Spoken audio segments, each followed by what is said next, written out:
முத்தமிழை முக்கணிகள் கொண்டு வணங்கி நக்கீரராய் தீர்ப்பளிக்க இருக்கும் நடுவர் அவர்களுக்கும் என் எதிர் அணியினர் மற்றும் அவையோர்களுக்கும் என் முதல் வணக்கத்தை தெரிவித்துக் கொள்கின்றேன். கண்டிப்பே என பேசினாலும் அவர்கள் கனிவில்லாமல் வாழ முடியாது. கனிவோடு பேசினால் கடவுளும் காட்சியளிப்பார். ஆம், கனிவே வெற்றி தரும். அன்பின் மற்றொரு வெளிப்பாடு கனிவு. கனிவோடு ஒரு குழந்தையிடம் ஒரு வேலையை சொல்லும்போது அந்த குழந்தை மகிழ்ச்சியோடு செய்து முடிக்கும். பெற்றோர்கள் குழந்தையிடம் அன்பாக கனிவாக வீட்டு பாடங்களை செய்வதற்கு வழிகாட்ட வேண்டும். கண்டிப்பதனால் குழந்தைகளுக்கு பயமே வருகிறது. குழந்தைகள் பாதிப்படைகின்றனர். கனிவோடு பேசுங்கள், காலத்தை வெல்லுங்கள்.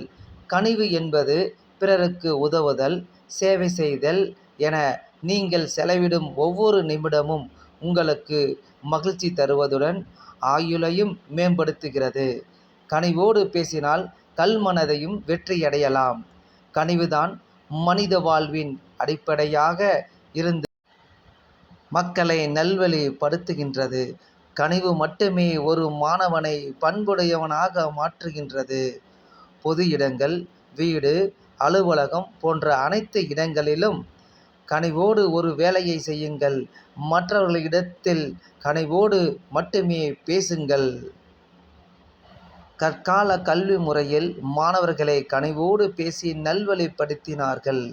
இன்றைய கல்வி முறையிலும் கனிவோடு பேசி மாணவர்களை நல்வழிப்படுத்துவதே சிறப்பு என்பதை நான் உறுதிப்படுத்துகின்றேன்.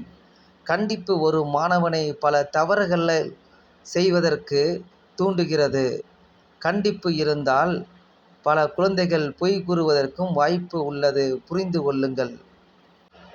கனிவு மட்டுமே ஒரு மனிதனை சீர்திருத்துவதற்கு உதவுகின்றது. பல உண்மைகளை பெறுவதற்கும் உதவுகின்றது.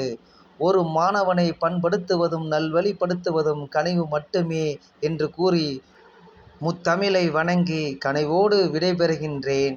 நன்றி, வணக்கம். கனிவே வெல்லட்டும்.